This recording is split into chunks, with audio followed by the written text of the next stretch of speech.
kamu udah nyiapin presentasi belum? Hari ini mau presentasi. Loh, kan hari ini bagian kamu, Indiste Partits. Masa belum sih? Udahlah, masa belum sih?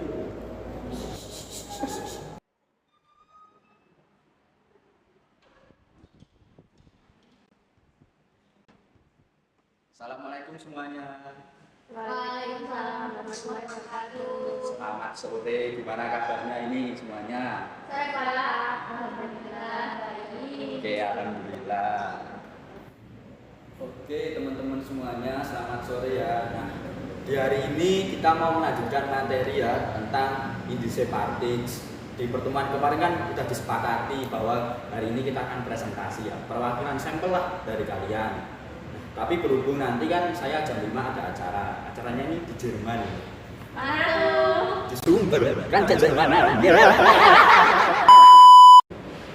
Ya kok malah bercanda sih, tapi nggak apa-apa sih biar nggak sepaneng istilahnya, termiso lah.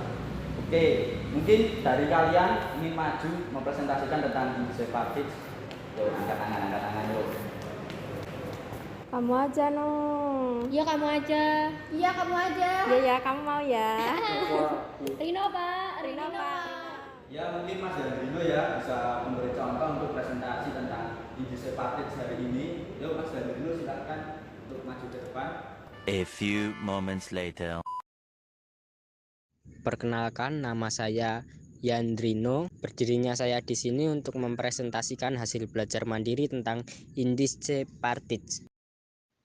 Berikut materi yang akan saya sampaikan. Organisasi pendukung gagasan revolusioner nasional, salah satunya ialah Indiste Partits. Indiste Partits berdiri pada tanggal 25 Desember 1912 di Bandung. Didirikan oleh 3 serangkai, yaitu 1. Ernest Dawes-Dekker atau Setiabudi Danudirjo, 2. Cipto Mangunkusumo, 3. Suwardi Suryaningrat atau Ki Hajar Dewantara. Organisasi IP ini juga ingin menggantikan Indisbond sebagai organisasi kaum Indo dan Eropa di Indonesia yang didirikan pada tahun 1898. Partai Indisbond merupakan organisasi yang berasal dari kaum Belanda peranakan atau Indo-Belanda. Organisasi ini dipimpin oleh K. Zalberg yang merupakan orang Indo, sama seperti Ernest Dawes-Dekker. Jadi, pada zaman dahulu terdapat nama-nama golongan menurut asalnya, yaitu 1. Totok, yaitu orang Belanda asli. 2. Indo, yaitu orang keturunan Belanda dan pribumi. 3. Inlander, yaitu orang pribumi asli. Organisasi ini tidak memiliki izin resmi atau ilegal. Sebenarnya sudah mengajukan agar legal, namun ditolak karena bersifat radikal. Indiste Partits merupakan gerakan yang anti-diskriminatif, anti-rasis, karena dilihat dari pengalaman Cipto Mangunkusumo dalam Budi Utomo, yang dimana di dalam Budi Utomo bersifat kepriayian, dan pengalaman Ernest Dawes-Dekker di Indisbond yang dimana ada diskriminasi antara golongan Totok, Indo, dan Inlander.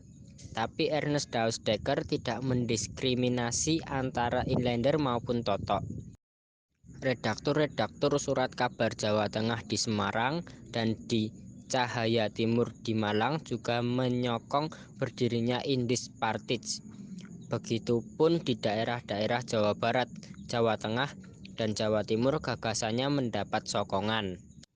Bukti nyata dari propaganda ini ialah didirikannya 30 cabang dengan anggota sejumlah 7.300 orang, kebanyakan Indo-Belanda, sedangkan jumlah anggota bangsa Indonesia adalah 1.500 orang. Indiste Partits bubar pada tanggal 4 Maret 1913. Masa berjalannya organisasi Indiste Partits ini sangat singkat, kurang lebih 2 bulan 10 hari. Sebenarnya mundurnya Indiste Partits bukan karena ditinggalkan oleh ketiga tokoh pendirinya, melainkan karena adanya larangan dari pihak pemerintah kolonial Belanda.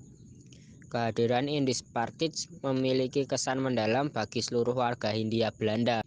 Partai ini dianggap sebagai harapan baru dalam perlawanan atas kesewenang-wenangan Belanda. Pemerintah kolonial menganggap bahwa Indispartij ini merupakan organisasi yang radikal. Akibatnya yaitu pengajuan badan hukum yang dilakukan Indispartij ditolak oleh pemerintah kolonial. Keputusan ini dikeluarkan pada tanggal 4 Maret 1913 dengan alasan perkumpulan politik mengancam keamanan dan ketertiban umum. Hal itu menjadi alasan dibubarkannya Indispartij. Jadi, masa berjalannya organisasi Indispartij ini sangat singkat, kurang lebih 2 bulan 10 hari.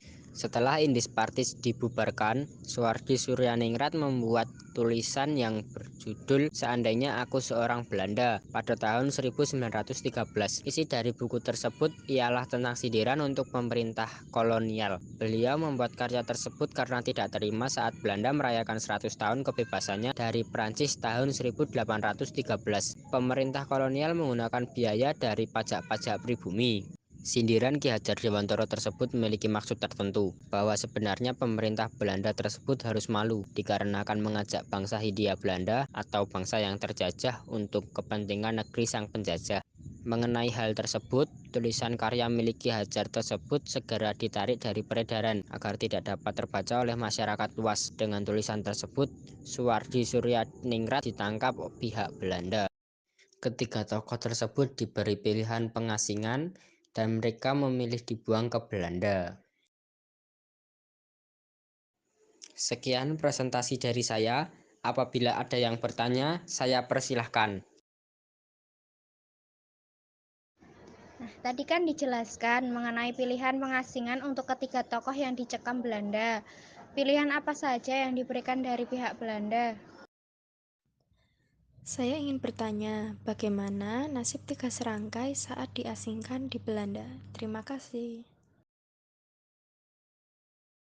Ketiga pendiri Indispartij tersebut ditawarkan dihukum dan diasingkan di dalam negeri yang antara lain Douwe Dekker diasingkan ke timur, tepatnya di Kupang, Dr. Cipto diasingkan ke Bangka, dan Ki Hajar Dewantara diasingkan ke Bangka. Akan tetapi, 3 serangkai memilih diasingkan ke luar negeri, yakni di Belanda. Dengan pertimbangan 3 serangkai tersebut bahwa apabila dibuang di dalam negeri diperlakukan hukum kolonial yang bersifat kejam, dan apabila diasingkan ke luar negeri diperlakukan hukum internasional, dikarenakan sifat hukum internasional tersebut menggunakan sistem demokrasi dan liberal, sehingga 3 serangkai tersebut dapat memahami masalah-masalah perjuangan yang terjadi di negara lain. Ketika diasingkan ke luar negeri, 3 serangkai juga tersebut bertemu pelajar dari Indonesia di Belanda. Pada saat itu, para mahasiswa Indonesia di negeri Belanda juga sedang giat-giatnya berorganisasi, yaitu bernama Indisvereniging atau Perhimpunan Hindia. Dengan demikian, para tokoh Indispartij tersebut dapat bergabung dalam organisasi tersebut. Bahkan Soehardi Suryaningrat sempat duduk menjadi ketua Indisvereniging, akan tetapi kedatangan 3 serangkai di Belanda membawa udara segar yang bagi mahasiswa Indonesia yang sedang menempuh pendidikan di Belanda. Alasan membawa udara segar karena cita-cita nasional yang tidak berhasil diperjuangkan di tanah air diteruskan hingga sampai ke negeri Belanda. Awalnya Indisvereniging merupakan organisasi yang bergerak di dalam bidang sosial. Hingga berjalannya waktu, organisasi tersebut berubah arah ke bidang politik. Alasan tersebut untuk mencapai cita-cita nasional yang merdeka. Indisvereniging mendirikan kantor di Belanda pada tahun 1918. Tujuannya untuk menyampaikan gagasan agar diketahui oleh sesama pelajar, baik dalam perjuangan Belanda maupun di negeri sendiri. Oke, terima kasih Mas Danilo, tadi presentasinya sangat baik sekali. Mungkin teman-teman yang lain bisa beri apresiasi dan beri applause terlebih dahulu.